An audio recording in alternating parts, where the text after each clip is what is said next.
ವರ್ಷ ಶೈಕ್ಷಣಿಕ ಆರಂಭದ ವರ್ಷ, ಎಜುಕೇಷನಲ್ ಅಕಾಡೆಮಿಕ್ ಇಯರ್ ಅಂತ ಹೇಳ್ತಾರೆ. ಈ ಒಂದು ಅಕಾಡೆಮಿಕ್ ಇಯರಲ್ಲಿ ಅಡ್ಮಿಷನ್ಸ್ಗಳು ಮತ್ತು ಆಯಾ ಶಾಲಾ ಕಾಲೇಜುಗಳಲ್ಲಿ ದಾಖಲಾದಂತಹ ವಿದ್ಯಾರ್ಥಿಗಳು ಒಳ್ಳೆಯ ಸಮವಸ್ತ್ರಗಳನ್ನು, notebook, text book, pen, pencil ವಗೇರೆ ವಗೇರೆ ಸಾಮಗ್ರಿಗಳನ್ನು ತೆಗೆದುಕೊಂಡು ಪರ್ಚೇಸ್ ಮಾಡಿ ಅತ್ಯಂತ ಸಂತೋಷದಿಂದ, ಆಸಕ್ತಿಯಿಂದ ಶಾಲೆಗೆ ಹೋಗುವಂತಹ ತಯಾರಿಯಲ್ಲಿ ತಮ್ಮನ್ನು ತಾವು ತೊಡಗಿಸ್ಕೊಂಡಿರ್ತಾರೆ. ಯಾಕೆ ಹೋಗ್ಬೇಕು ನಾವು ಶಾಲೆಗೆ, ಯಾಕೆ ಈ ಒಂದು ವಿದ್ಯಾಭ್ಯಾಸ ನಮಗೆ ಅವಶ್ಯಕತೆ ಇದೆ, ಯಾಕೆ ಇಷ್ಟೊಂದೆಲ್ಲ ಫೀಸ್ ಕಟ್ಟಬೇಕು, ನಾವು ಯಾಕೆ ಇಷ್ಟೆಲ್ಲ ಒಂದು ಮೆಟೀರಿಯಲ್ಸ್ಗಳನ್ನ ನಾವು ಪರ್ಚೇಸ್ ಮಾಡಬೇಕಾಗಿದೆ ಅಂತಂದರೆ, ಮುಂದಿನ ತಮ್ಮ ಒಂದು ಬದುಕಿನ ಭೌತಿಕ ಅಗತ್ಯತೆಗಳನ್ನ ಪೂರೈಸಿಕೊಳ್ಳೋದಕ್ಕೋಸ್ಕರ, ಸಮಾಜದಲ್ಲಿ ಉತ್ತಮವಾದಂತಹ ಬದುಕನ್ನ ಸ್ವಾವಲಂಬಿಯಾಗಿ ಬದುಕುವುದಕ್ಕೋಸ್ಕರ, ಜನಗಳ ಮಧ್ಯದಲ್ಲಿ ಒಂದು ಗೌರವದಿಂದ ಕೂಡಿದಂಥ ಬದುಕನ್ನ ಬದುಕೋದಕ್ಕೋಸ್ಕರ, ಸಮಾಜವನ್ನ ಒಂದು ಕ್ರಮಶಿಕ್ಷಣದಲ್ಲಿ ಬೆಳೆಸುವುದಕ್ಕೋಸ್ಕರ ವಿದ್ಯಾಭ್ಯಾಸ ಅಂತಕ್ಕಂಥದ್ದು ಬಹಳ ಬಹಳ ಅವಶ್ಯಕತೆ ಇದೆ. ಓದಲಿಲ್ಲ ಅಂತಂದ್ರೆ ಮುಂದಿನ ಬದುಕು ಬಹಳ ಕಷ್ಟ ಆಗುತ್ತೆ. ಹಾಗಾಗಿ ಮಕ್ಕಳು ಓದಲೇಬೇಕಾದಂತ ಒಂದು ಅನಿವಾರ್ಯ ಸ್ಥಿತಿಯಲ್ಲಿ ಇದ್ದಾರೆ ಅಂತೇಳಿ ತಂದೆ ತಾಯಿಗಳು ಕೂಡ ಮನಗಂಡು, ಎಷ್ಟೇ ಖರ್ಚಾದರೂ ಕೂಡ, ಸಾಲ ಸೋಲು ಮಾಡಿ ಆದರೂ ಕೂಡ ಒಳ್ಳೆ ಒಳ್ಳೆ ಶಾಲೆಗಳಲ್ಲಿ, ಕಾಲೇಜುಗಳಲ್ಲಿ ತಮ್ಮ ಮಕ್ಕಳನ್ನ ಅಡ್ಮಿಷನ್ ಮಾಡಿಸೋದಕ್ಕೆ ತಮ್ಮ ಪಾಲಿನ ಕರ್ತವ್ಯವನ್ನ, ತಮ್ಮ ಪಾಲಿನ ಕೆಲಸವನ್ನ ಪ್ರಾಮಾಣಿಕವಾಗಿ ಮಾಡ್ತಕ್ಕಂಥ ಪೋಷಕರನ್ನು ಕೂಡ ನಾವು ಗಮನಿಸ್ತೇವೆ. ಸೊ ಹಾಗಾಗಿ ಭೌತಿಕವಾದಂತಹ ಈ ಒಂದು ಸಿಸ್ಟಮೇ ಈ ರೀತಿಯಾದಂತಹ ಸ್ಥಿತಿಯಲ್ಲಿ ಇರಬೇಕಾದ್ರೆ, ಇನ್ನು ಆತ್ಮಸಂಬಂಧವಾದಂತಹ ನಮ್ಮಗಳ ಬದುಕು ಯಾವ ರೀತಿ ಇರಬೇಕು ಅನ್ನೋದನ್ನ ನಾವು ಆಲೋಚನೆ ಮಾಡಲಿಲ್ಲ ಅಂತಂದ್ರೆ, ಆಲೋಚನೆ ಮಾಡದೇ ನಮ್ಮ ಬದುಕುಗಳನ್ನ ಜೀವಿಸಿದ್ಯಾದ್ರೆ, ಮುಂದೆ ನಾವೆಷ್ಟೇ ಪಶ್ಚಾತ್ತಾಪ ಪಟ್ಟರೂ ಕೂಡ ಈ ಒಂದು ಬದುಕನ್ನು ನಾನು ಮತ್ತೆ ಬದುಕಿನಿ ಅನ್ನುವಂಥ ಅವಕಾಶ ನಮ್ಗೆ ಯಾರಿಗೂ ಕೂಡ ಸಿಗೋದಿಲ್ಲ. ಕಳೆದ ವರ್ಷದಲ್ಲಿ ನಾನು ಒಬ್ಬ ಮಗಳನ್ನ ಅಡ್ಮಿಷನ್ ಮಾಡ್ಸಕ್ಕಂತೇಳಿ ಒಂದು ಸ್ಕೂಲಿಗೆ ಕರ್ಕೊಂಡು ಹೋಗಿದ್ದೆ. 5ನೇ ಕ್ಲಾಸಿಂದ ಹಿಡಿದು 6ನೇ ಕ್ಲಾಸಿಗೆ ಅಡ್ಮಿಷನ್ ಮಾಡಿಸ್ಬೇಕಂತೇಳಿ ಸ್ಕೂಲಿಗೆ ಕರ್ಕೊಂಡು ಹೋದಾಗ, ಆ ಸ್ಕೂಲಲ್ಲಿ ಅಡ್ಮಿಷನ್ ತಗೊಳ್ಬೇಕಂತಂದ್ರೆ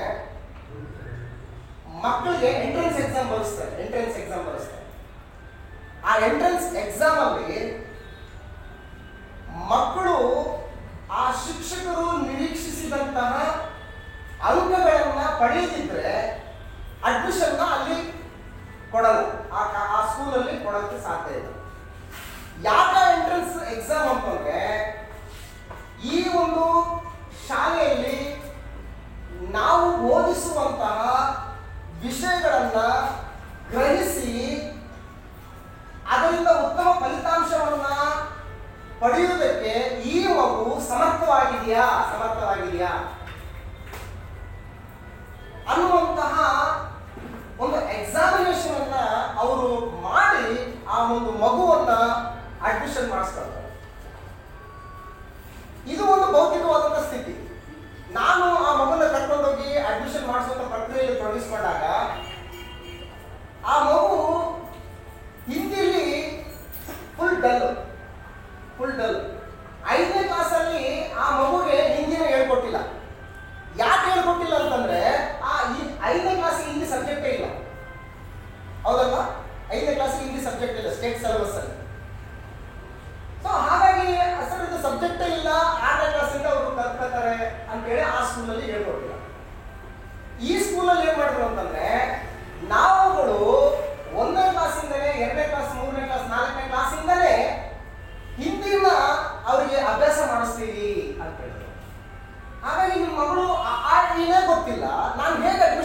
ಮಾಡಿಸ್ಕೊಳ್ಳಿ? ನಾನು ಹೇಗೆ ಅಡ್ಮಿಷನ್ ಮಾಡಿಸ್ಕೊಳ್ಳಿ?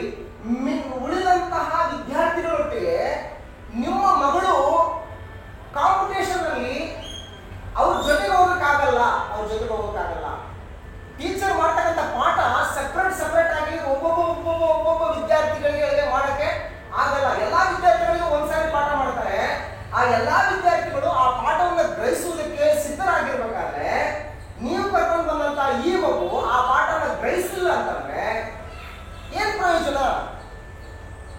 1000 ರೂಪಾಯಿ ಖರ್ಚು ಮಾಡಿ ನೀವು ಅಡ್ಮಿಷನ್ ಮಾಡೋದ್ರಿಂದ ಏನ್ ಪ್ರಯೋಜನ?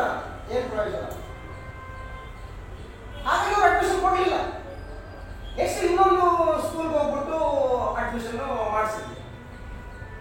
ಸೊ ಇದರಿಂದ ನಾವು ಏನು ಕಲಿತೀವಿ? ಇದರಿಂದ ನಾವು ಏನೋ ಒಂದು ಪಾಠನ ಕಲಿತೀವಿ ಅಂತಂದ್ರೆ ಆತ್ಮ ಸಂಬಂಧವಾಗಿ ನಾವು ಕ್ರಿಸ್ತನನ್ನ ಅಂಗೀಕರಿಸಿಕೊಂಡು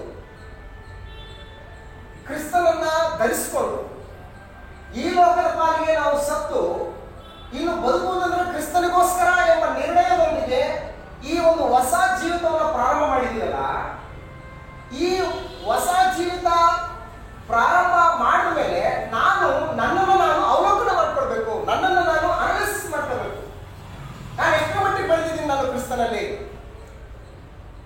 ಕ್ರಿಸ್ತನನ್ನು ಧರಿಸಿಕೊಂಡು ನಾನು ಇಲ್ಲಿವರೆಗೆ ಯಾವ ರೀತಿಯಾದಂತಹ ಆತ್ಮೀಯ ಕ್ಷೇಮಾಭಿವೃದ್ಧಿಯ ಒಂದು ಅಳತೆ ಗೋಲನ್ನ ನಾವು ಅಳತೆ ಮಾಡ್ಕೊಂಡ್ರೆ ನಾವು ಯಾವ ಮಟ್ಟಕ್ಕೆ ಇದ್ದೀನಿ, ನಾನು ಯಾವ ಹಂತದಲ್ಲಿ ಇದ್ದೀನಿ ಅನ್ನುವಂಥದ್ದು ಪರೀಕ್ಷೆ ಮಾಡ್ಕೊಳ್ತಕ್ಕಂಥದ್ದು ಬಹಳ ಅವಶ್ಯಕತೆ ಇದೆ.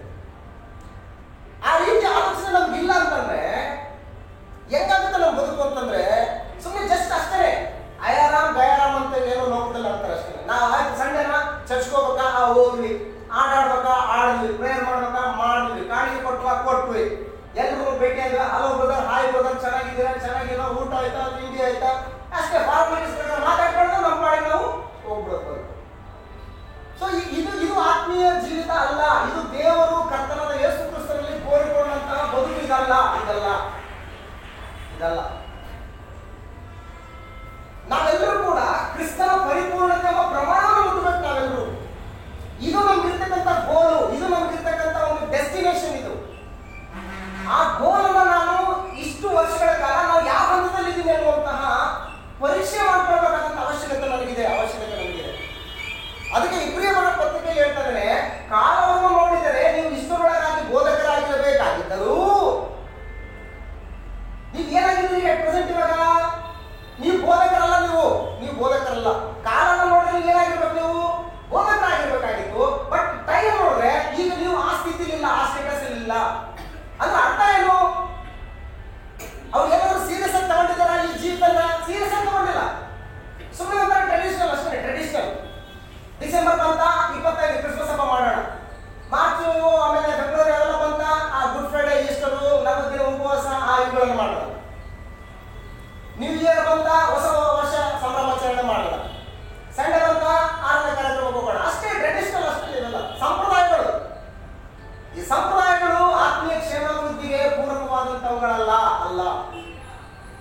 ಕ್ರಿಶ್ಚಿಯಾನಿಟಿ ಲೈಫ್ ಅಂತಕ್ಕಂಥದ್ದು ಇದು ಕ್ರಿಯೆಗಳಿಂದ ಕೂಡಿದಂತಹ ಜೀವನ.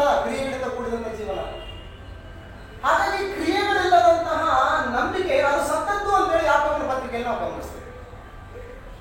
ಆತ್ಮವಿಲ್ಲದ ದೇಹ ಸತ್ತದ್ದಾಗಿರುವ ಪ್ರಕಾರ ಕ್ರಿಯೆಗಳಿಲ್ಲದಂತಹ ನಂಬಿಕೆಯು ಕೂಡ ಸತ್ತದ್ದೇ ಅಂತ ಹೇಳ್ತಾರೆ. ಹಾಗಾಗಿ ನಾವು ಏನ್ ಮಾಡ್ಬೇಕು? ನಾವೇನ್ಮಾಡ್ಬೇಕಂದ್ರೆ ಬಹಳ ಸಿಂಪಲ್, ಬಹಳ ಸರಳವಾಗಿ ಹೇಳ್ತಾರೆ. ಕ್ರಿಸ್ತನ ಉಪದೇಶಗಳು ಅವು ಕಬ್ಬಿಣದ ಕಡಲೆ ಅಂತದ್ದಲ್ಲ. ಅದನ್ನು ಅಗಿಯಕ್ಕೆ ಬಹಳ ಕಷ್ಟಪಡುವಂತ ಅವಶ್ಯಕತೆ ಇಲ್ಲ. ಬಹಳ ಸರಳವಾದ ಉಪದೇಶ. ನನ್ನ ಆಜ್ಞೆಗಳು ಬಹಳ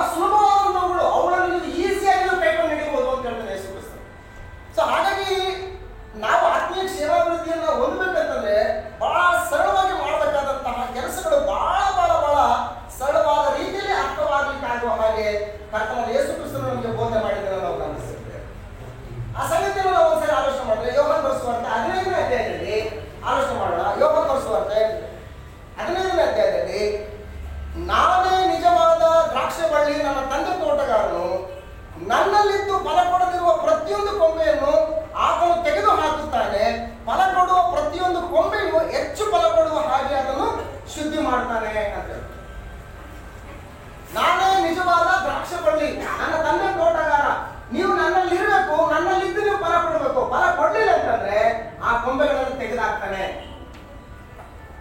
ಬಹಳ ಸರಳವಾದದ್ದು. ಈಗ ಅಡ್ಮಿಷನ್ ಏನಂದ್ರು, ನೋಡಿ ಸರ್ ನಿಮ್ಮ ಮಗಳು ಈ ಒಂದು ವಿಷಯಗಳನ್ನ ಕ್ಯಾಚ್ ಮಾಡಕ್ಕಾಗಲ್ಲ, ಸೊ ಹಾಗಾಗಿ ಅವ್ರಿಗೆ ಅಡ್ಮಿಷನ್ ಕೊಡಕ್ಕಾಗಲ್ಲ, ನಮ್ಗಳಿಗೆ ಅಡ್ಮಿಷನ್ ಕೊಡಕ್ಕಾಗಲ್ಲ, ಫಲ ಕೊಡಕ್ಕಾಗಲ್ಲ. ಅವ್ರಿಗೆ ಫಲ ಕೊಡ್ಲಿಲ್ಲ ಅಂತಂದ್ರೆ ನಮ್ಮ ಶಾಲೆಗೆ ಕೆಟ್ಟ ಹೆಸರು ಬರ್ತದೆ.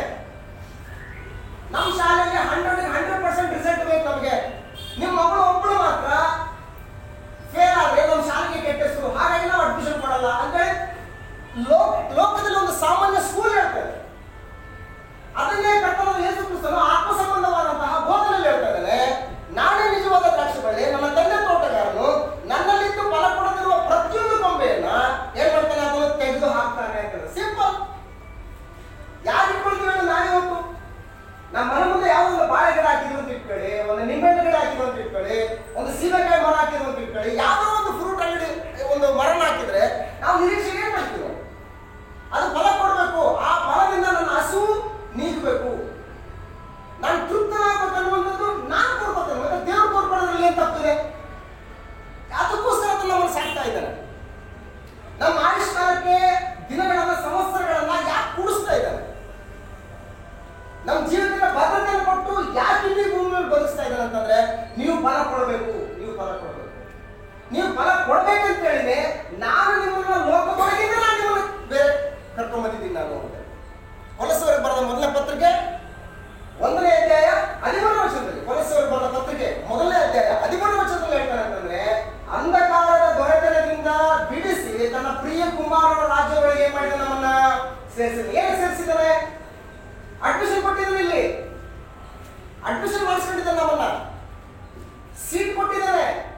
ಇದಕ್ಕೆ ಯಾವುದೇ ರೀತಿಯಾದ ಫೀಸ್ ಕಟ್ಟುವಂತ ಅವಶ್ಯಕತೆ ಇಲ್ಲ, ಉಚಿತವಾಗಿ ಇರ್ತಕ್ಕಂಥ ಸೀಟ್ ಇದು.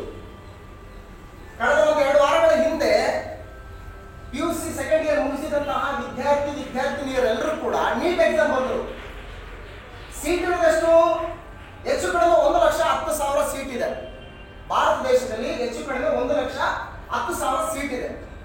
ಎಕ್ಸಾಮ್ ಅನ್ನ ಅಟೆಂಡ್ ಮಾಡಿ ಬರೆದಂತ ಸಂಖ್ಯೆ ಎಷ್ಟು? 25 ಲಕ್ಷ. 25 ಲಕ್ಷ ಜನ ನೀಟ್ ಎಕ್ಸಾಮ್ ಬರೀತಾರೆ ಅಂತಂದ್ರೆ ಆ ನೀಟ್ ಎಕ್ಸಾಮ್ ಅಲ್ಲಿ ಪಾಸ್ ಆದ್ರೆ ನಮಗೆ ವೈದ್ಯಕೀಯ ಸೀಟ್ ಸಿಗೋದು. ವೈದ್ಯಕೀಯ ಕ್ಷೇತ್ರದಲ್ಲಿ ನಾವು ಅಭ್ಯಾಸ ಮಾಡೋದಕ್ಕೆ ನಮಗೆ ಒಂದು ಅವಕಾಶ ಸಿಗೋದಂತ ಅಷ್ಟು ಜನ ಬರೀತಾ ಇದ್ದಾರೆ. ಅಷ್ಟು ಜನ ಸಿಕ್ಬಿಡ್ತದ?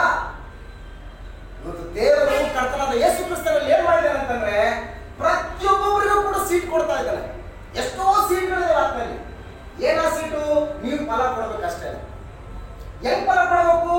ನನ್ನಲ್ಲಿದ್ದು ಫಲ ಕೊಡಬೇಕು. ಆತನ ಪ್ರಿಯ ಕುಮಾರನಾದಂತಹ ಯೇಸು ಕ್ರಿಸ್ತನಲ್ಲಿ ಇದ್ದುಕೊಂಡು ಫಲ ಕೊಡ್ತಕ್ಕಂಥ ಪ್ರಜೆಗೆ ಉಚಿತವಾಗಿ ಸೀಟನ್ನು ಕೊಡ್ತಾ ಇದ್ದಾರೆ. ಫಲ ಕೊಡ್ಬೇಕಾ? ಕೊಡ್ಲೇಬೇಕು, ನಾವು ಕೊಡ್ಬೇಕು. ಕೊಡದಕ್ಕೆ ಏನಾಗುತ್ತೆ ಅಂತಂದ್ರೆ ಕೊಂಬೆಗಳನ್ನ ಕಡಿದು ಅವು ಒಣಗಿದ ಮೇಲೆ ಬೆಂಕಿಯನ್ನು ಹಾಕಿ ಸುಟ್ಟಾಕ್ಬಿಡ್ತಾನೆ ಅಂತ ಹೇಳ್ತಾರೆ. ದೇವರೆಲ್ಲದಕ್ಕೂ ಕೂಡ ಲೆಕ್ಕ ಕೇಳ್ತಾನೆ. ದೇವರೆಲ್ಲದಕ್ಕೂ ಲೆಕ್ಕ ಕೇಳ್ತಾನೆ. ನಾವು ಲೆಕ್ಕ ಇಡ್ಲಿಕ್ಕಿಲ್ಲ ಯಾರು ಕೂಡ. ನಾವು ಯಾರು ಲೆಕ್ಕ ಇಡಲಿಲ್ಲ. ಒಂದು ವಾರ ಆಯ್ತು, ಅಯ್ಯೋ ಇಷ್ಟು ಒಂದು ವಾರ ಇಷ್ಟು ಬೇಗ ಆಗೋಯ್ತಾ, ಒಂದು ವರ್ಷ ಇಷ್ಟು ಬೇಗ ಆಗೋಯ್ತಾ, ನಮ್ಗೆ ನೆನಪೇ ಇಲ್ಲ, ನಮ್ಗೆ ಗೊತ್ತೇ ಆಗ್ಲಿಲ್ಲ. ಅಷ್ಟು ಆ ರೀತಿಯಾಗಿ ಬದುಕ್ತಾ ಇದ್ದೀವಿ ನಾವು. ಕೆಲವು ವರ್ಷಗಳ ಹಿಂದೆ ಮೈಸೂರಿಂದ ಬೆಂಗಳೂರಿಗೆ ಜರ್ನಿ ಮಾಡಬೇಕಾದ್ರೆ ಕಿಟಕಿಯಲ್ಲಿ ಜಾಗ ಬೇಕು ಅಂತ ತುಂಬಾ ಜನ ಹೋಗಿ ಟ್ರೈನು ಬಸ್ಗಳಲ್ಲಿ ಸೀಟು ಕಿಟಕಿ ಸೀಟ್ ಹಿಡ್ಕೊಳ್ಳೋರು. ನಾವು ಸೀಟ್ ಹಿಡ್ಕೊಳ್ಳೋರು ಕಿಟಕಿ ಇರೋ ಸೀಟ್ಗಳೇ ಬೇಕಂತ ಹಿಡ್ಕೊಳ್ಳೋರು. ಅದಕ್ಕೋಸ್ಕರ ಪ್ರಯಾಸ ಪಡೋರು. ಈಗ ಯಾವ್ದಾದ್ರೂ ಒಟ್ಟಲ್ಲಿ ಸೀಟ್ ಸಿಕ್ಕರೆ ಸಾಕು ನಿಮ್ಗೆ. ಅಂದ್ರೆ ನಾವು ಪ್ರಯಾಣ ಮಾಡಿದ್ರೆ ಗೊತ್ತಾಗಬಾರ್ದು ನಿಮಗೆ ಅಂತ. ನೀವು ಯಾವುದನ್ನು ನೋಡಬಾರ್ದು, ಯಾವುದನ್ನು ಹೊರಗಡೆ ಏನು ನೋಡಬಾರ್ದು. ನೀವು ನಿಮ್ಮ ಕೈಯಲ್ಲಿ ಮೊಬೈಲ್ ನೋಡ್ಕೊಳ್ಳಿ, ಇಲ್ಲ ಅಂತಂದ್ರೆ ಟಿವಿ ವ್ಯವಸ್ಥೆ ಮಾಡಿದ್ವಿ, ಟಿವಿ ನೋಡ್ಕೊಂಡ್ಬಿಟ್ಟು ನೀವೇನ್ ಮಾಡಿದ್ರಿ, ನಿಮ್ಮ ಡೆಸ್ಟಿನೇಷನ್ ಅನ್ನ ಈಸಿಯಾಗಿ ನೀವು ಮುಟ್ಬಿಡಿ. ನಾವು ಹೆಂಗ್ ಬಂದ್ವಿ ಅಂತಾನೆ ಗೊತ್ತಾಗ್ಬಾರ್ದು ನಿಮಗೆ, ಟೈಮ್ ಹೆಂಗ್ ಪಾಸ್ ಆಯ್ತು ಅಂತಾನೆ ಗೊತ್ತಾಗ್ಬಾರ್ದು. ಆ ರೀತಿಯಾದಂತಹ ಸಿಸ್ಟಮ್ಸ್ಗಳಲ್ಲಿ ಇವತ್ತು ನಾವು ಹೋಗ್ತಾ ಇದ್ದೀವಿ. ಟೈಮ್ ಬೆಲೆ ಗೊತ್ತಿಲ್ಲ ಮನುಷ್ಯರಿಗೆ ಯಾರಿಗೂ ಕೂಡ. ಸಮಯದ ವ್ಯಾಲ್ಯೂ ಗೊತ್ತಿಲ್ಲ. ಇವತ್ತು ನಾವು ಪ್ರಪಂಚದಲ್ಲಿ ದುಡ್ಡು ಕೊಟ್ಟರೆ ಎಲ್ಲ ಸಿಗುತ್ತೆ ಅನ್ನುವಂತಹ ಆಲೋಚನೆಯಲ್ಲಿ ಬಹಳಷ್ಟು ಜನ ಇದ್ದಾರೆ. ಆದ್ರೆ ಎಷ್ಟೇ ದುಡ್ಡು ಕೊಟ್ಟರು ಕೂಡ ಖರೀದಿಸಲಾಗದಂತಹ ಒಂದು ಯಾವುದಂದ್ರೆ ಸಮಯ. ಆ ಸಮಯ ಅಂದ್ರೆ ಏನು ಅಂತಂದ್ರೆ ನಿನ್ನ ಆಯುಷ್ಕಾಲ. ಎಷ್ಟೇ ದುಡ್ಡು ಕೊಟ್ಟರು ಕೂಡ ನಿನ್ನೆ ಮತ್ತೆ ಬರಲ್ಲ, ಇವತ್ತು ಮತ್ತೆ ಬರಲ್ಲ. ಹಾಗಾಗಿ ಇವತ್ತು ನಮಗೆ ಒಂದು ಎಚ್ಚರಿಕೆ ಸಂದೇಶ ದೇವರು ಕೊಡ್ತಾ ಇದ್ದಾನೆ. ಆ ಏನು ಎಚ್ಚರಿಕೆ ಸಂದೇಶ ಅಂತಂದ್ರೆ ನೀವು ಫಲ ಕೊಡಬೇಕು ಅಷ್ಟೇನೆ, ಅದಕ್ಕೆ ಬೇರೆ ದಾರಿ ಇಲ್ಲ.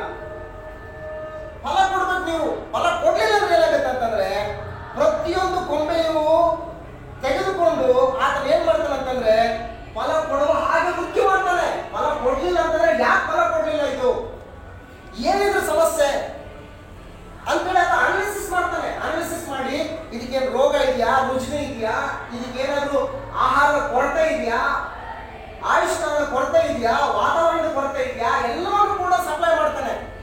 ಸಪ್ಲೈ ಮಾಡಿದ್ರು ಕೂಡ ನಾನು ಫಲ ಕೊಡ್ಲಿಲ್ಲ ಅಂತಂದ್ರೆ ಏನ್ ಮಾಡ್ತಾನೆ ಅಂತಂದ್ರೆ ಅವೆಲ್ಲವನ್ನು ಕೂಡ ತೆಗೆದುಕೊಂಡು ಹೋಗಿ ಬೆಂಕಿಯಲ್ಲಿ ಹಾಕ್ತಾನೆ ಅಂತ.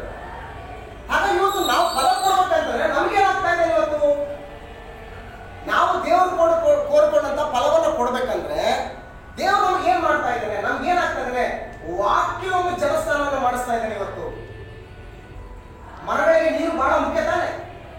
ಈಗ ಮಾವಿನ ಸೀಸನ್, ಇವಾಗ ಮಾವಿನ ರೇಟ್ ಎಷ್ಟು ಇವತ್ತು? ಕೆಜಿಗೆ 80 ರೂಪಾಯಿ, ಕೆಜಿಗೆ 50 ರೂಪಾಯಿ ಮಿನಿಮಮ್. ಕೆಜಿಗೆ 50 ರೂಪಾಯಿ, 80 ರೂಪಾಯಿ, 100 ರೂಪಾಯಿ, 120 ರೂಪಾಯಿ. ನಾನು ಮೈಸೂರು ಬಂದು ಹೆಚ್ಚು ಕಡಿಮೆ 20 ವರ್ಷ ಆಯ್ತು. ಈ ರೇಟ್ ಎಂದೂ ನೋಡೇ ಇಲ್ಲ. ನನಗೆ ಬೇಕಾದ್ರೆ ಹೋಲ್ಸೇಲ್ ಮಾರ್ಕೆಟ್ಗೆ ಹೋದಾಗ 20 ರೂಪಾಯಿ ಕೆಜಿ, 30 ರೂಪಾಯಿ ಕೆಜಿ, 10, 15 ಕೆಜಿ ತಂದು ಕೊಡ್ತದೆ. ಇತ್ತೀಚೆಗೆ ನಾನು ವಿಚಾರ ಮಾಡಿದಾಗ ಮಿನಿಮಮ್ 40 ರೂಪಾಯಿ ಕೆಜಿ, ಮಿನಿಮಮ್ 50 ರೂಪಾಯಿ ಕೆಜಿ ಅಂತ ಹೇಳ್ತಾ ಇದ್ದಾರೆ. ಯಾಕೆ ಇಷ್ಟು ರೇಟ್ ಅಂತಂದ್ರೆ ಮಳೆ ಇಲ್ಲ, ಇಳುವರಿ ಇಲ್ಲ, ಇಳುವರಿ ಬಂದಿಲ್ಲ ಈ ಸರಿ, ಅದಕ್ಕೆ ಇಷ್ಟು ರೇಟ್ ಜಾಸ್ತಿ ಅಂತ ಹೇಳ್ತಾರೆ.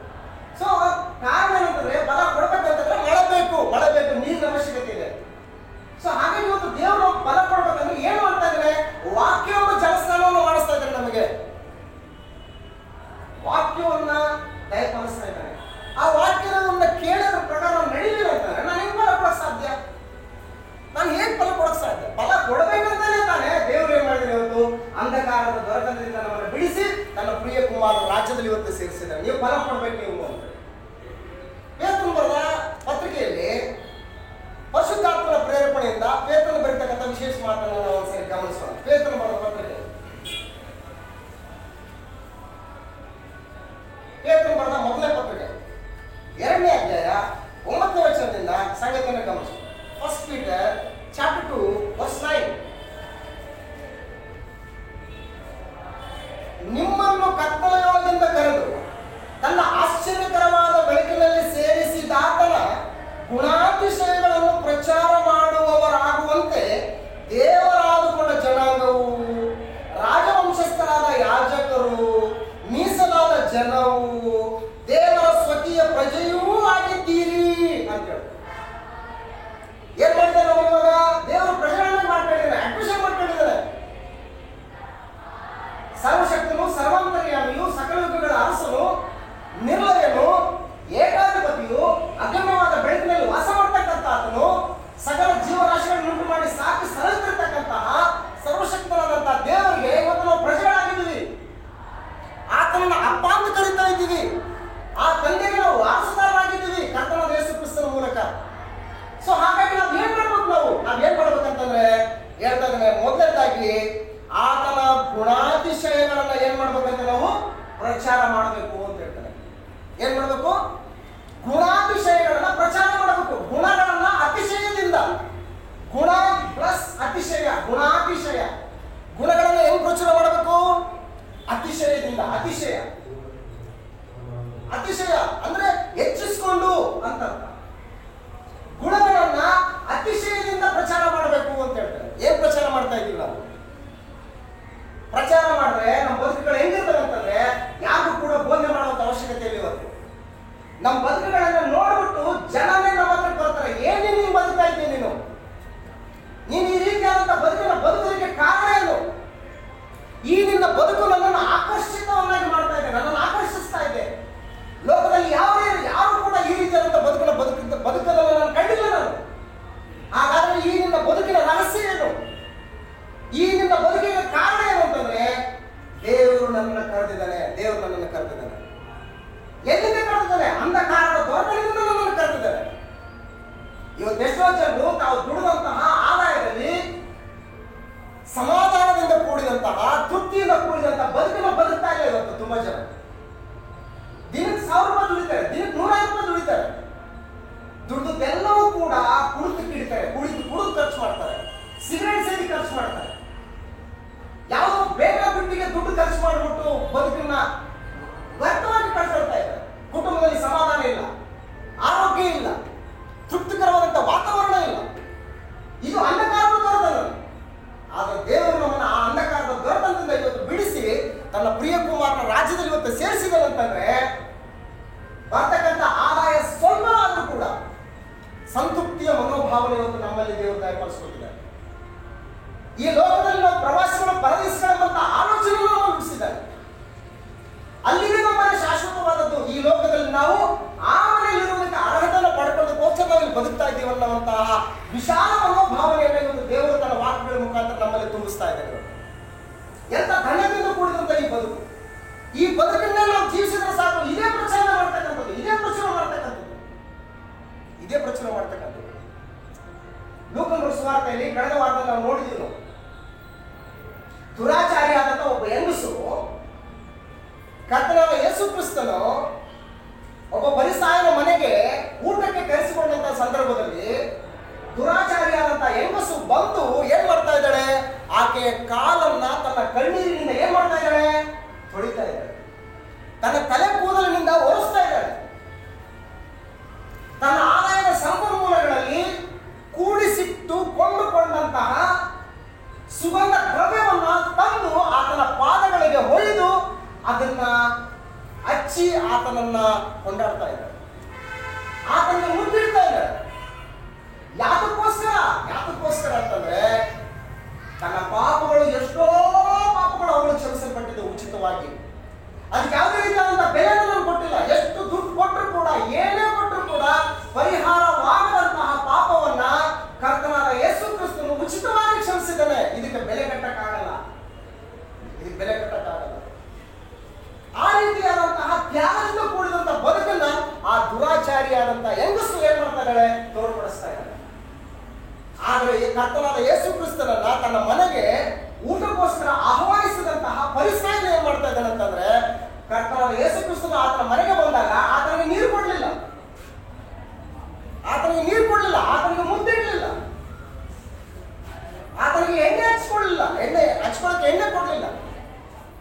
ಯಾಕೆ ಅಂತಂದ್ರೆ ಹೇಳ್ತಾನೆ, ಆತನ ಪಾಪಗಳು ಸ್ವಲ್ಪವಾಗಿ ಕ್ಷಮಿಸಲ್ಪಟ್ಟಿವೆ, ಅದಕ್ಕೋಸ್ಕರ ಆತನ ನಡ್ಕೊಳ್ಳುವಂತ ರೀತಿ ಅದು ಅಂತ ಆ ರೀತಿ ತಿಳ್ಕೊಂಡಿದ್ದೇನೆ.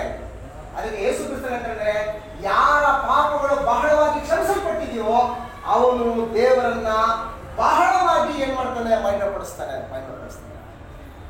ಹಾಗಾಗಿ ಏನ್ ಮಾಡ್ತಾರೆ ಅಂತಂದ್ರೆ, ನಿಮ್ಮನ್ನು ಕತ್ತಲೊಳಗಿಂದ ಕರೆದು ತನ್ನ ಆಶ್ಚರ್ಯಕರವಾದ ಬೆಳಕಿನಲ್ಲಿ ಸೇರಿಸಿದ ಆತನ ಗುಣಾತಿಶಯಗಳನ್ನು ಪ್ರಚುರ ಮಾಡುವವರಾಗುವಂತೆ ನೀವು ದೇವರಾದುಕೊಂಡ ಜನಾಂಗ ಅಂತ ಹೇಳಿ. ನಮ್ಮನ್ನು ಯಾರು ಹಾಕೊಂಡಿದ್ದಾರೆ? ಇವಾಗ ದೇವರು ಆದ್ಕೊಂಡಿದ್ದಾನೆ. ಆದ್ಕೊಳ್ಳೋದಂದ್ರೆ ಅರ್ಥ ಏನ್ ಗೊತ್ತಾ? ಆದ್ಕೊಳ್ಳೋದಂದ್ರೆ ದೇವರು ಆದುಕೊಂಡ.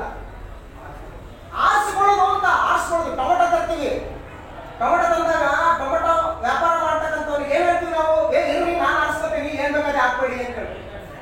ಹಂಗೆಲ್ಲ ಆರಿಸ್ಕೊಂಡ್ರೆ ನಾವು ಕೊಡಂಗಿಲ್ಲ ರೀ, ನಾವು ಯಾವ್ದು ಕೊಡ್ತೀವೋ ಹಾಕ್ಕೊಂಡ್ಬೇಕು ಅಂತ ಹೇಳ್ತಾರೆ. ಹಂಗಿದ್ರೆ ನಾನು ಬೇಡ ಟೊಮೆಟೊ ಅಂತ ಹೇಳ್ತೀವಿ. ಎಲ್ಲರೂ ಆಯ್ಕೆ ಮಾಡ್ಕೊಳ್ತೀವಿ. ಯಾವುದನ್ನು ಹಾಗೆ ಸುಮ್ಮನೆ ಒಪ್ಕೊಳ್ಳಲ್ಲ. ಇತ್ತೀಚೆಗೆ ಒಬ್ಬ ಸಹೋದರ ಭೇಟಿಯಾಗಿದ್ದಾರೆ. ಅವ್ರ ಮಗನಿಗೆ ಹೆಣ್ಣು ಹುಡುಕ್ತಾ ಇದ್ದಾರೆ, ಮದುವೆ ಮಾಡಿ. ಮಗಳು ಒಳ್ಳೆ ಹುದ್ದೆಯಲ್ಲಿದ್ದಾಳೆ. ಮಗನಿಗೆ ಹುಡುಗಿ ಹುಡುಕ್ತಾ ಇದ್ದಾರೆ. ಹುಡುಗಿ ಒಳ್ಳೆಯ ಹುದ್ದೆಯಲ್ಲಿದ್ದಾಳೆ, ಒಳ್ಳೆ ಆದಾಯ ಬರುವಂತ ಒಳ್ಳೆ ಹುದ್ದೆಯಲ್ಲಿದ್ದಾಳೆ. ಹುಡುಗಿ ಚಂದವಾಗಿದ್ದಾಳೆ, ಆರೋಗ್ಯವಾಗಿದ್ದಾಳೆ, ಲಕ್ಷಣವಾಗಿದ್ದಾಳೆ, ಒಳ್ಳೆ ಇನ್ಕಮ್ ಇದೆ, ಸಂಬಳ ಇದೆ, ಎಲ್ಲ ಇದೆ.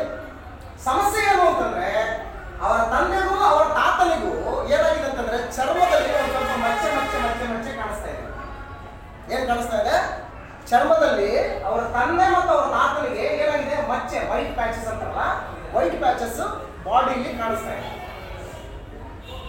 ಸೊ ಹಾಗಾಗಿ ಮುಂದಿನ ದಿನಮಾನಗಳಲ್ಲಿ ಅದು ಜೆನೆಟಿಕ್ ಆಗಿ ಏನಾದ್ರು ಬಂದ್ರೆ ನಾನು ಹೇಳೋ ಮದುವೆ ಮಾಡ್ಕೊಳ್ಳಲ್ಲ, ಬೇಡ, ಮುಂದೆ ಯಾಕೆ ಪ್ರಾಬ್ಲಮ್ ಅಂದ್ರೆ ಎಷ್ಟು ಆಲೋಚನೆ ಮಾಡ್ತಾನೆ ಲೆಕ್ಕ ಹಾಕಿದ್ರೆ ಮನುಷ್ಯ, ಎಷ್ಟು ಲೆಕ್ಕ ಹಾಕ್ತಾರೆ, ಎಷ್ಟು ಯೋಚನೆ ಮಾಡ್ತಾರೆ.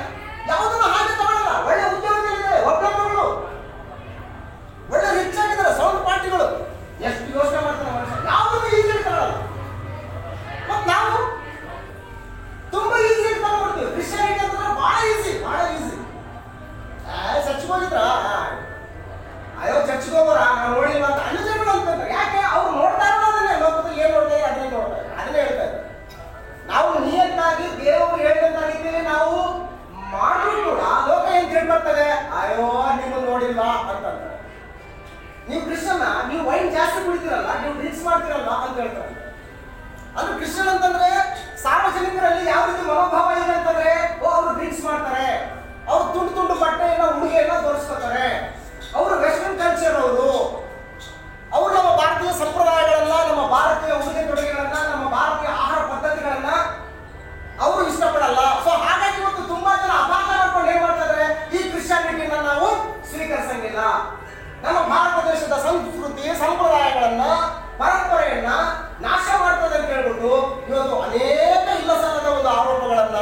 ಒಂದು ವಿಶೇಷವಾದಂತಹ ಸ್ಥಾನವನ್ನು ತಂದೆಯಿಂದ ಪಡ್ಕೊಂಡಿದ್ದಾನೆ.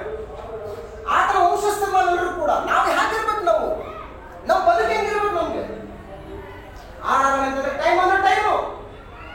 ಇವತ್ತು ಸಂಡೇಗೆ ಬರೋದು, ನನಗೆ ಎಷ್ಟು ಕೋಟಿ ಕೊಟ್ಟರು ಕೂಡ ನಾನು ನಿಮ್ಗೆ ಬರಲ್ಲ, ಮೊದಲು ನನ್ನ ಕಾರ್ಯಕ್ರಮ ಮುಗಿಸ್ಬೇಕು, ಆಮೇಲೆ ಬೇಕಾದ್ರೆ ಎಲ್ಲಿಂದ ಬರ್ತದೆ.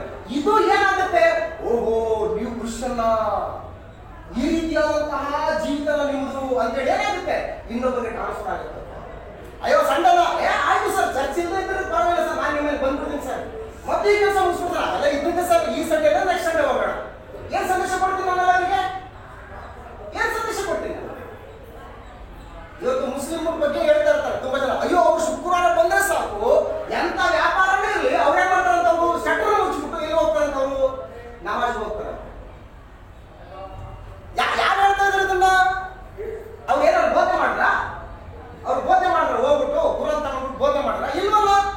ಅವ್ರ ಬದುಕುಗಳು ಸಾರ್ವಜನಿಕರು ನೋಡಿ, ಓ ಇವತ್ತು ಶುಕ್ರವಾರ 12 ಗಂಟೆಗೆ ಕ್ಲೋಸ್ ಆಗುತ್ತಾರೆ, ಎಂತ ವ್ಯಾಪಾರನೇ ಇರಲಿ, ಅವ್ರು 12 ಗಂಟೆಯಿಂದ 1 ಗಂಟೆ ಅವ್ರಿಗೆ ಪ್ರಾರ್ಥನೆ ಮಾಡ್ಕೊಂಡು ಬರ್ತಾರೆ ಅಂತ ಸಾರ್ವಜನಿಕ ಕ್ಷೇತ್ರದಲ್ಲಿ ಚರ್ಚೆ ಆಗ್ತಕ್ಕಂಥ ವಿಷಯ ಇದು. ಬಟ್ ಕ್ರಿಶ್ಚಿಯಾನಿಟಿ ಇಲ್ಲೇ ಸೀಮಿತ ಆಗ್ಬಿಟ್ಟಿದೆ, ಬೈಬಲ್ಗೆ ಸೀಮಿತ ಆಗ್ಬಿಟ್ಟಿದೆ. ಬೈಬಲಲ್ಲಿ 66 ಪುಸ್ತಕಗಳಲ್ಲೇ ಇದು ಕೂಡ್ಕೊಂಡ್ಬಿಟ್ಟಿದೆ, ಇಲ್ಲಿಂದ ಹೊರಗಡೆ ಬರ್ತಾ ಇಲ್ಲ. ಸತ್ಯ ಗೊತ್ತಾಗ್ತಾ ಏನ್ ಮಾಡ್ಬೇಕು ನಾವು? ಇವತ್ತು ಫಲ ಕೊಡ್ಬೇಕು. ನಾವು ಹೆಂಗ್ ಫಲ ಕೊಡ್ಬೇಕು? ನಮ್ಮ ಬದುಕುಗಳ ಮುಖಾಂತರ, ನಮ್ಮ ಆಲೋಚನೆಗಳ ಮುಖಾಂತರ, ನಮ್ಮ ಸಕ್ರಿಯೆಗಳ ಮುಖಾಂತರ, ನಮ್ಮ ಜೀವನ ಶೈಲಿಯ ಮುಖಾಂತರ ನಾವು ಫಲ ಕೊಡಬೇಕು. ದೇವ್ರು ಯಾವುದನ್ನು ಕೂಡ ಸೀಕ್ರೆಟ್ ಆಗಿಟ್ಟಿಲ್ಲ ಅಂತ ಹೇಳಿ. ಇವತ್ತು ವಾರದ ಮೊದಲನೇ ದಿವಸ, ಇವತ್ತು ನಾವೇನ್ ಮಾಡ್ಬೇಕು, 5 ಭಾಗಗಳನ್ನು ನಡೆಸ್ಕೊಂಡ.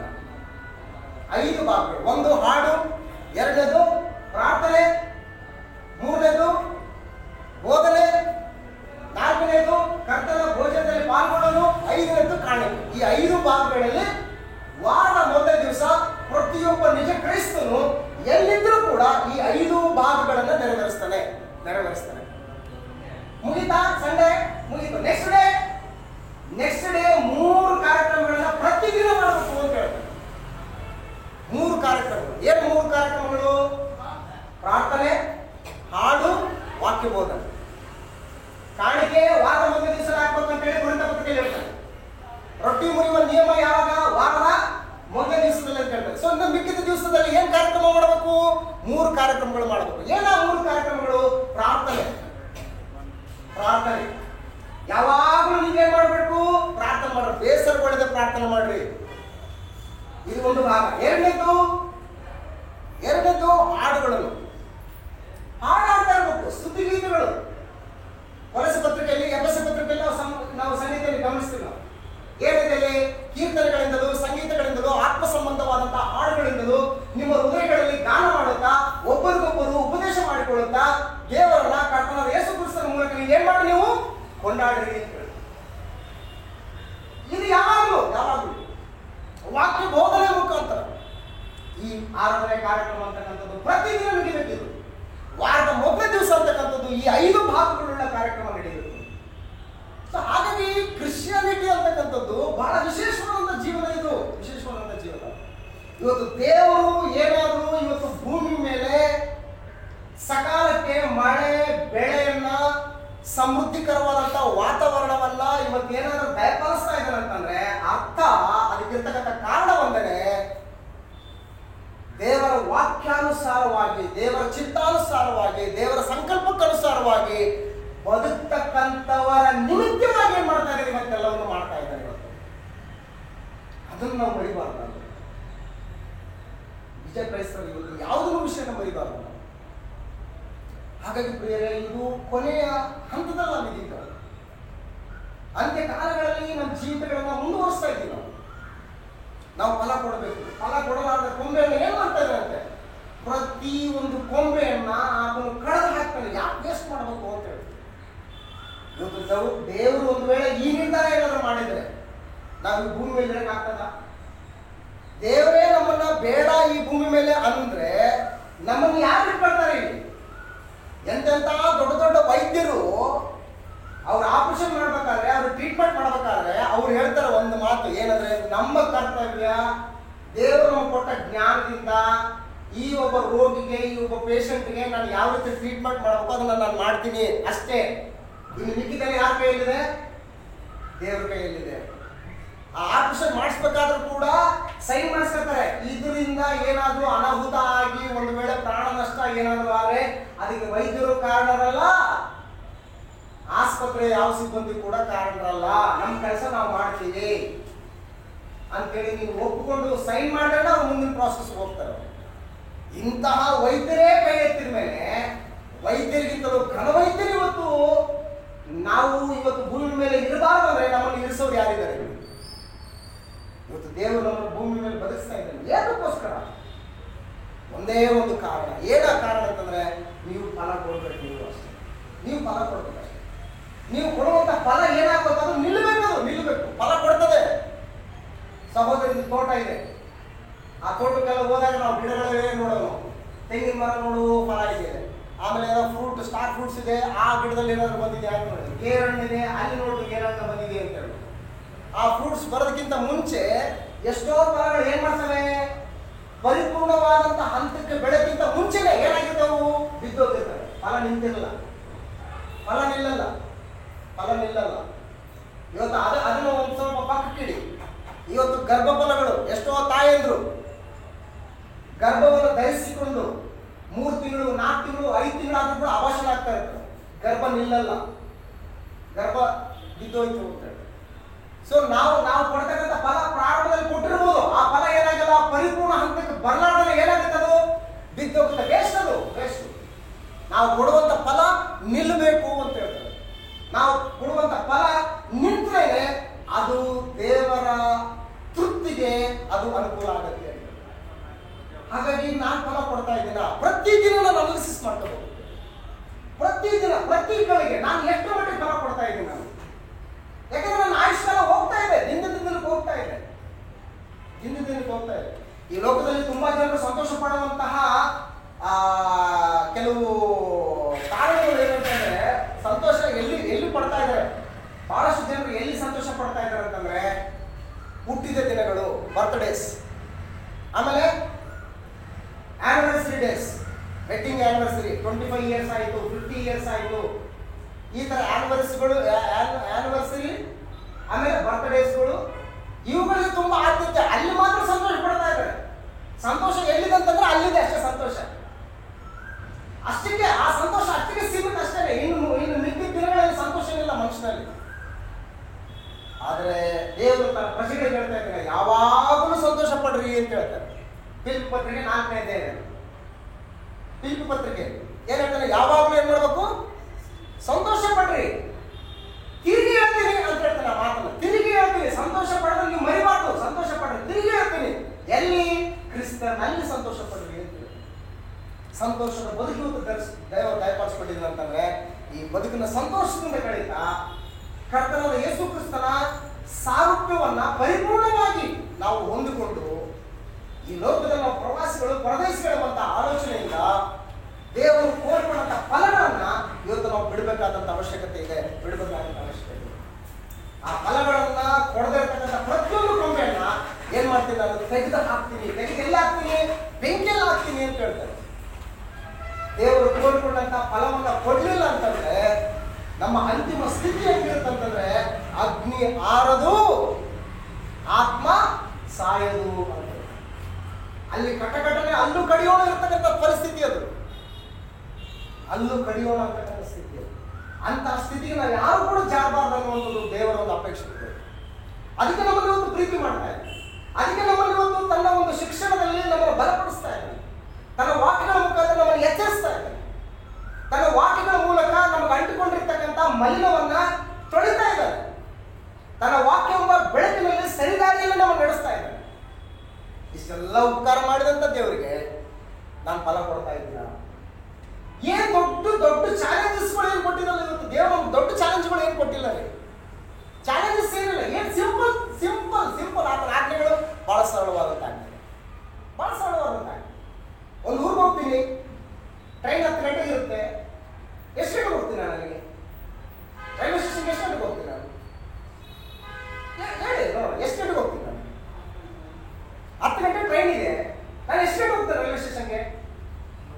9:30 ನಾನು ಅಲ್ಲಿ ಇರ್ಬೇಕು. ನಾನು ಹಾಫ್ ಅನ್ ಅವರ್ ಮುಂಚೆ ನಾನು ಅಲ್ಲಿ ಇರ್ಬೇಕು, ಪ್ಲಾಟ್ಫಾರ್ಮ್ ಅಲ್ಲಿ ಇರ್ಬೇಕು. ನಾನು ಇದ್ದಿಲ್ಲ ಅಂತಂದ್ರೆ ನನ್ನ ಜರ್ನಿ ವೇಸ್ಟು, ನನ್ನ ಟಿಕೆಟ್ ವೇಸ್ಟು, ನನ್ನ ಆದಾಯ ವೇಸ್ಟು. ಈ ರೀತಿ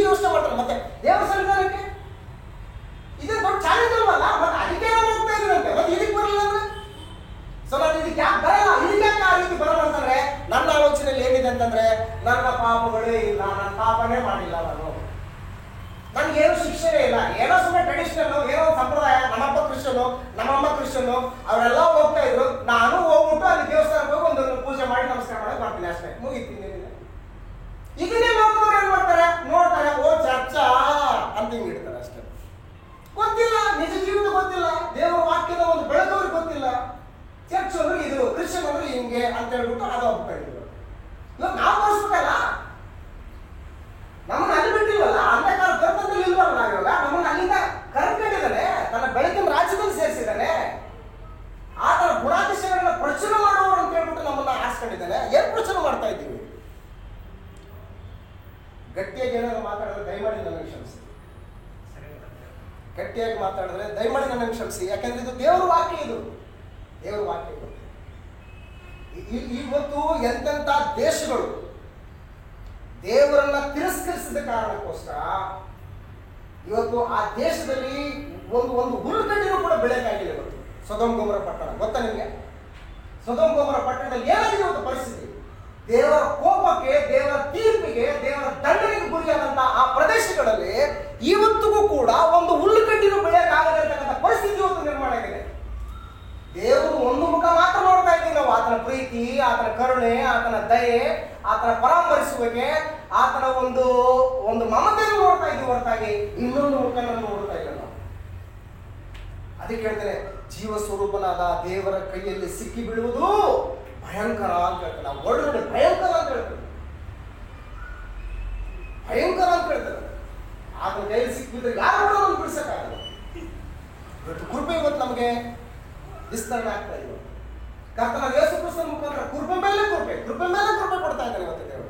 ನಾನು ಎಷ್ಟು ಮಟ್ಟಿಗೆ ಬದುಕ್ತಾ ಇದ್ದೀನಿ ಅನ್ನೋದು ಯಾರಿಗೇನು ಹೇಳೋ ಅವಶ್ಯಕತೆ ಇಲ್ಲ. ನಾನೇ ಅದನ್ನ ಅನಾಲಿಸಿಸ್ ಮಾಡ್ಕೊಂಡ್ಬಿಟ್ರೆ ನಾನು ಮಾಡ್ಕೊಂಡ ಪಾಠ ಇದೆಯಲ್ಲ, ಅದು ದೊಡ್ಡ ಪಾಠ, ಅದು ದೊಡ್ಡ ಪಾಠ. ಇವತ್ತಿನ ಯೌವನಸ್ಥರಾಗ್ಲಿ, ಇವತ್ತಿನ ಯಾರೇ ಮನುಷ್ಯರಾಗ್ಲಿ, ಯಾರು ಇನ್ನೊಬ್ಬರು ಉಪದೇಶನ, ಇನ್ನೊಬ್ಬರು ಸಲಹೆನ ಕೇಳುವಂತ ಪರಿಸ್ಥಿತಿ ಇಲ್ಲ ಇವತ್ತು. ಯಾರು ಇಲ್ಲ ಇವತ್ತು. ಏನಾದ್ರು ಒಂದು ಒಳ್ಳೆ ಹೇಳ್ತಾನ, ಅಯ್ಯೋ ಅಂಕಲ್ ತಲೆ ತಿನ್ನಕ್ ಸ್ಟಾರ್ಟ್ ಮಾಡ್ದ, ಅಯ್ಯೋ ಅಂಕಲ್ ಕುಯ್ಯಕ್ ಸ್ಟಾರ್ಟ್ ಮಾಡ್ದ, ಅಯ್ಯೋ ಅಂಕಲ್ ಏನೋ ಹೇಳಕ್ ಸ್ಟಾರ್ಟ್ ಮಾಡ್ದ ಅಂತಂದ್ರೆ, ಆದ್ರೆ ಅದೇ ಅನುಭವ ಬಂದ್ರೆ ಅನುಭವ ದೊಡ್ಡ ಪಾಠ, ಅದು ದೊಡ್ಡ ಪಾಠ. ಇವತ್ತು ದೇವರು ನಮ್ಮನ್ನ ಅನುಭವದಿಂದ ನಡೆಸ್ತಾ ಇದ್ದಾರೆ. ನಮ್ಮ ಬದುಕುಗಳಲ್ಲಿ ನಮ್ಮನ್ನ ಸರಿ ನೋಡ್ಕೋಬೇಡ, ಕಾಶ್ಮಕ್ ನೋಡ್ಬೇಡ. ನಾವ್ ಹೆಂಗಿದ್ದೀವಿ ದೇವರ ಬರೋದಕ್ಕಿಂತ ಮುಂಚೆ ನಮ್ಮ ಬದುಕು ಹೆಂಗಿತ್ತು, ದೇವರನ್ನ ಬಂದ ಮೇಲೆ ನಮ್ಮ ಬದುಕು ಹೆಂಗ್ ಬದಲಾವಣೆ ಆಗಿದೆ, ಭೌತಿಕವಾಗಿ, ಆತ್ಮಿಕವಾಗಿ, ನಮ್ಮ ನಂಬಿಕೆಯ ಬದುಕು ಯಾವ ರೀತಿ ಬದಲಾವಣೆ ಇದೆ. ಈ ಬದಲಾವಣೆಯ ಕಾರಣ ಏನು? ನಾನು ಇನ್ನೂ ಹೆಂಗ್ ಬದುಕ್ಬೇಕು? ನಾನು ಫಲ ಕೊಡುವ ಪ್ರತಿಯೊಂದು ಕೊಂಬೆಯನ್ನ, ಮರವನ್ನ ಏನ್ ಮಾಡ್ತಾನೆ ಆತನು? ಇನ್ನೂ ಫಲ ಕೊಡುವ ಹಾಗೆ ಏನ್ ಮಾಡ್ತಾನೆ ಆತನ? ಅಭಿವೃದ್ಧಿ ಮಾಡ್ತಾನೆ ಅಂತ. ಫಲ ಕೊಡುವ ಪ್ರತಿಯೊಂದು ಕೊಂಬೆಯನ್ನ, ಪ್ರತಿಯೊಂದು ಮರವನ್ನ ಏನ್ ಮಾಡ್ತಾನೆ? ಇನ್ನೂ ಫಲ ಕೊಡುವ ಹಾಗೆ ಏನ್ ಮಾಡ್ತಾನೆ ಅದನ್ನ? ಅಭಿವೃದ್ಧಿ ಮಾಡ್ತಾನೆ. ಫಲ ಕೊಡದಿರುವ ಕೊಂಬೆಯನ್ನ ಏನ್ ಮಾಡ್ತಾರೆ? ಕಳೆದು ಬಿಸಾಕಿದ ಮೇಲೆ ಮತ್ತೆ ನಾನು ಎಷ್ಟೇ ಗ್ರಾಫ್ಟ್ ಮಾಡ್ಕೊಂಡ್ರು ಕೂಡ ಅಲ್ಲಿ ಬೆಳೆಯಕ್ಕಾಗಲ್ಲ, ನಾನು ಬೆಳೆಯಕ್ಕಾಗಲ್ಲ. ಆದ್ರಿಂದ ಬೇರೆ ದೇವರು ನಮಗೆ ಪ್ರೀತಿ ಮಾಡ್ತಾ ಇದ್ದಾರೆ. ದೇವರು ನಮ್ಮ ಮೇಲೆ ಬಹಳಷ್ಟು ನಿರೀಕ್ಷೆಗಳನ್ನು ಇಟ್ಕೊಂಡಿದ್ದಾರೆ. ದೇವರು ನಮ್ಮಿಂದ ಏನೋ ಅಪೇಕ್ಷೆ ಮಾಡ್ತಾ ಇದ್ದಾರೆ. ಆ ಅಪೇಕ್ಷೆನ ಆತನು ನಮ್ಮೆಡೆಗೆ ಮಾಡಿದಂಥ ಅಪೇಕ್ಷೆಯನ್ನ, ಕೋರಿಕೊಂಡಂತಹ ನಿರೀಕ್ಷೆಯನ್ನ ನಾನು ಮಾಡದಿದ್ರೆ, ಆತನ ಹಸಿವೆಯನ್ನ ನಾನು ಪರಿಹರಿಸದಿದ್ರೆ, ನಾನಿದ್ರು ಅಷ್ಟೇ, ಸತ್ರು ಅಷ್ಟೇ.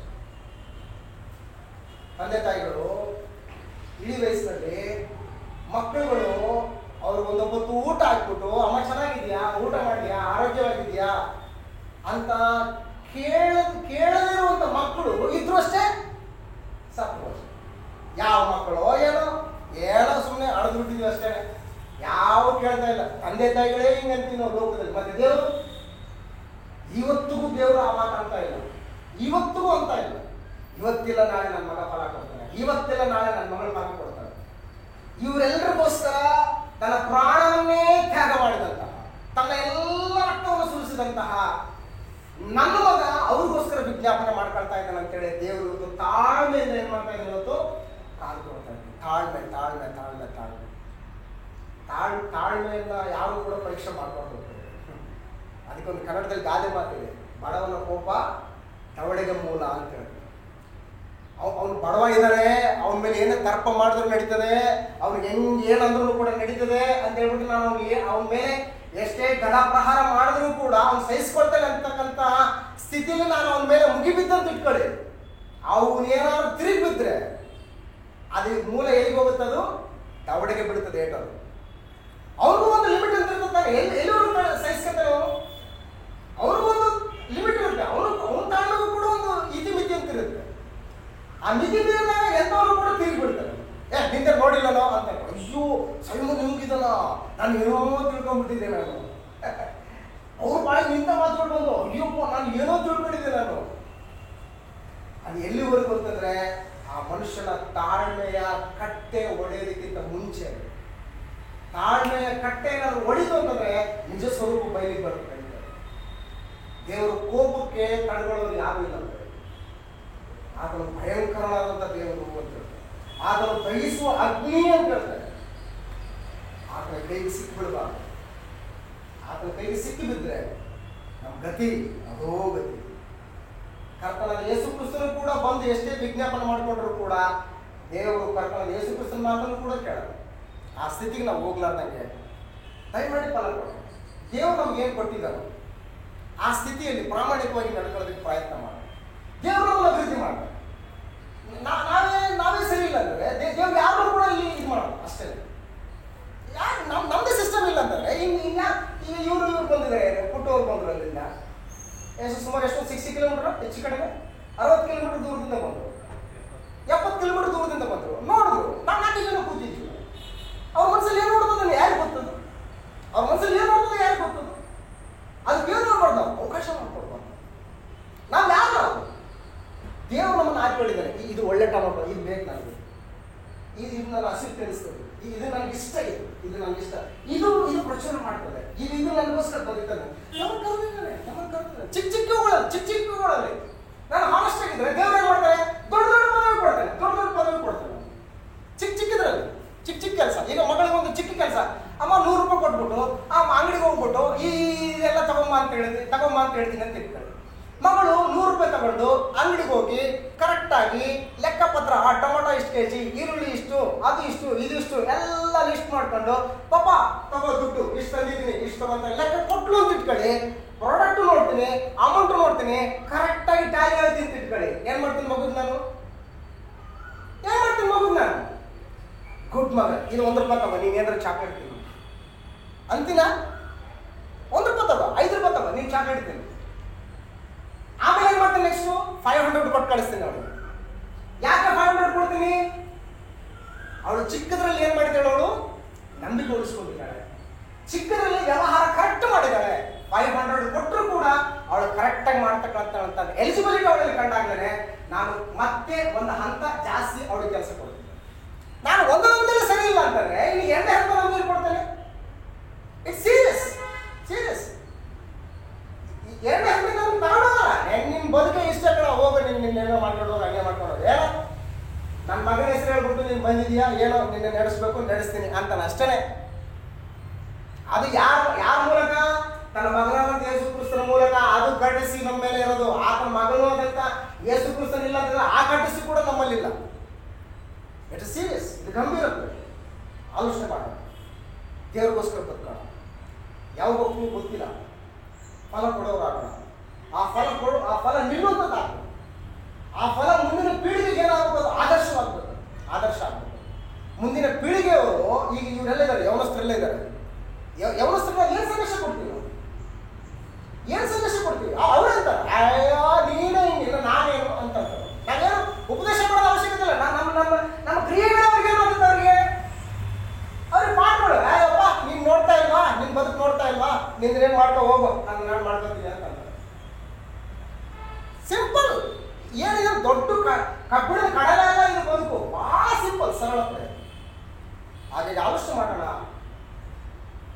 ಎಲ್ಲಿ ತಗ್ತಾ ಇದೀವೋ, ಎಲ್ಲಿ ಎಡೆ ಬೀಳ್ತಾ ಇದೀವೋ ಆ ಕ್ಷೇತ್ರನ ಗುರುತಿಸಿಕೊಂಡು ಆ ಅನಾಹುತದಿಂದ ತಪ್ಪಿಸ್ಕೊಳ್ಳೋದಕ್ಕೆ ಎಚ್ಚರ ಆಗ್ಬೇಕಾಗುತ್ತೆ. ಎಚ್ಚರ ಆದಾಗ ದೇವ್ರು ಏನು ಮಾಡ್ತಾನೆ ಅಂತಂದ್ರೆ ಒಂದು ಮಾತು ಹೇಳ್ತಾನೆ ಕೊನೆಗೆ. ಏನು ಹೇಳ್ತಾನೆ? ಭಲೆ ನಂಬಿಗಸ್ತನಾದ ಒಳ್ಳೆ ಆಡು ನೀನು ಅಂತ. ನಾನು ಬೆಂತಟ್ಟಬೇಕು ದೇವ್ರು ಬಂದು. ಸೂಪರ್ ಕಣ. ಚರ್ಚಾ ಪೇಸ್ಟ್ ಅಂದ್ರೆ ಇದ್ದು ಕಣ. ಮೈಸೂರು ಚರ್ಚಾ ಪೇಸ್ಟ್ ಅಂದ್ರೆ ಇದ್ದು. ಬಾ ನೀನು ಇನ್ನೂ ಒಂದು ಮೆಟ್ಲು ಮೇಲೆ ಕರ್ಕೊಂಡು ಹೋಗ್ತೀನಿ ಅಂತ. ಆ ರೀತಿ ದೇವರಿಂದ ಬೆನ್ನು ತಟ್ಟಿಸ್ಕೊಳ್ಳುವಂತಹ ಸಭೆಯಾಗಿ ನಾವು ಬದುಕಬೇಕು. ಬಲೆ ನಂಬಿಗಸ್ತನಾದ ಒಳ್ಳೆ ಆಳು ನೀನು, ನಿನಗೆ ಸ್ವಲ್ಪವಾದದ್ರಲ್ಲಿ ನೀನು ಉತ್ತಮವಾದಂಥ ಕೆಲಸ ಮಾಡಿದೆ, ಈಗ ತಗೋ ನೀನು ಇನ್ನೂ ಒಂದಷ್ಟು ಮತ್ತೆ ನೀನು ಇಂಪ್ರೂವ್ಮೆಂಟ್ ಆಗು ಅಂತ ಹೇಳ್ಬೋದು. ಅದು ಎಲ್ಲ ಬದುಕೋದು. ಸಾಮಾಜಿಕ ಕ್ಷೇತ್ರದಲ್ಲೂ ಕೂಡ ದೇವರು ಅದೇ ಪ್ರಿನ್ಸಿಪಲ್ ಯೂಸ್ ಮಾಡ್ತಾನೆ, ಕೌಟುಂಬಿಕ ಬದುಕಿನಲ್ಲಿ ಅದೇ ಪ್ರಿನ್ಸಿಪಲ್ ಯೂಸ್ ಮಾಡ್ತಾನೆ, ಸಭೆ ಬದುಕಿನಲ್ಲಿ ಕೂಡ ಅದೇ ಪ್ರಿನ್ಸಿಪಲ್ ಯೂಸ್ ಮಾಡ್ತಾನೆ. ಅದಕ್ಕೊಂದು ಬೇರೆ ಬೇರೆ ಏನಿಲ್ಲ. ಆಲೋಚನೆ ಮಾಡೋಣ. ದೇವರಿಗೋಸ್ಕರ ಬದುಕ. ಮಾನವ ಆಯುಷ್ಕಾಲ ಬಹಳ ತಾತ್ಕಾಲಿಕ. ಮಾನವ ಆಯುಷ್ಕಾಲ ಹೆಂಗಿದೆ ಅಂತಂದ್ರೆ, ಸಮುದ್ರದ ದಡದಲ್ಲಿರ್ತಕ್ಕಂಥ ಮರಳಿದೆಯಲ್ಲ, ಆ ಮರಳಿನಲ್ಲಿ ನನ್ನ ಒಂದು ತೋರ್ಬೆರಳನ್ನ ಹಿಂಗ ಅದಕ್ಕೆ ಹತ್ತಿದ್ರೆ ಎಷ್ಟು ಬರುತ್ತೆ ಶಾನ್? ಮರಳು ಎಷ್ಟು ಕೌಂಟಿಂಗ್ ಮಾಡಿದ್ರೆ ಎಷ್ಟು ಇರೋದು? ಕೌಂಟ್ ಮಾಡ್ಬೋದಾ? ಅಲ್ಲಲ್ಲ, ಒಂದು ಬೆರಳಿಗೆ ಹಿಂಗೆ ಪ್ರೆಸ್ ಮಾಡಿ ಆ ಮರಳಿರುತ್ತಲ್ಲ, ಸಮುದ್ರದ ದಡದಲ್ಲಿರ್ತಕ್ಕಂಥ ಮರಳು, ಆ ಮರಳಲ್ಲಿ ನನ್ನ ತೋರ್ಬೆರಳನ್ನ ಪ್ರೆಸ್ ಮಾಡಿದ್ರೆ ತೋರ್ಬೆರಳಿಗೆ ಅಂಟಿಕೊಳ್ತದಲ್ಲ ಮರಳು, ಆ ಮರಳನ್ನ ಕೌಂಟ್ ಮಾಡ್ಬೋದಾ? ಕೌಂಟ್ ಮಾಡೋಕ್ಕಾಗಲ್ವಾ? ಕೌಂಟ್ ಮಾಡ್ಬೋದು ತಾನೆ? ಕೌಂಟ್ ಮಾಡ್ಬೋದಲ್ವ? ತೋರ್ಬೆರಳಿಗೆ ಎಷ್ಟು ಅಂಟ್ಕೊಳ್ತವೆ? ಮರಳು ಎಷ್ಟು ಅಂಟ್ಕೊಳ್ತವೆ? ಕೌಂಟ್ ಮಾಡ್ಬೋದಲ್ಲ? 1, 2, 3 ಅಂತ ಕೌಂಟ್ ಮಾಡ್ಕೋಬಹುದು. ಮತ್ತೆ ಮಿಕ್ಕಿದೆಲ್ಲ ಕೌಂಟ್ ಮಾಡೋಕ್ಕಾಗುತ್ತಾ? ಮಿಕ್ಕಿದ ಮರಳಲ್ಲಿ ಕೌಂಟ್ ಮಾಡೋಕ್ಕಾಗತ್ತಾ? It's impossible. ಕೌಂಟ್ ಮಾಡೋಕ್ಕಾಗಲ್ಲ. ಸೊ ನಮ್ಮ ಬದುಕು ಅಂತಂತೆ, ನಮ್ಮ ಬದುಕು ಅಂತಂದ್ರೆ ತೋರು ಬೆರಳಿಗೆ ಅಂಟಿಕೊಂಡಂತಹ ಆ ಮರಳಿನ ಸಂಖ್ಯೆಗಳಷ್ಟು ನಮ್ಮ ಆಯುಷ್ಕಾಲ ಅಷ್ಟೇ. ಆದರೆ ಶಾಶ್ವತವಾಗಿದೆಯಲ್ಲ, ಅದನ್ನ ಯಾರು ಕೂಡ ಕೌಂಟ್ ಮಾಡೋಕ್ಕಾಗಲ್ಲ ಆ ಮರಳನ್ನ. ಅಂತ ಒಂದು ಶಾಶ್ವತವಾದ ಬದುಕಿಗೆ ಹೋಗ್ತಾ ಇದ್ದೀವಿ ನಾವು. ಅಂತ ಶಾಶ್ವತವಾದ ಬದುಕನ್ನ ದೇವರು ಫ್ರೀ ಕೊಟ್ಬಿಡ್ತಾನ. ಆ ಬದುಕನ್ನ ನಾನು ಪಡ್ಕೊಳ್ಬೇಕಂತಂದ್ರೆ ಈ ಚಿಕ್ಕ ಆಯುಷ್ಕಾಲದಲ್ಲೇ ದೇವರು ಕೋರ್ಕೊಂಡಂತ ಬದುಕನ್ನ ಬದುಕಿದ್ರೆ ಆ ಬದುಕು ನಮ್ಗೆ ಸಿಗಕ್ಕೆ ಸಾಧ್ಯ.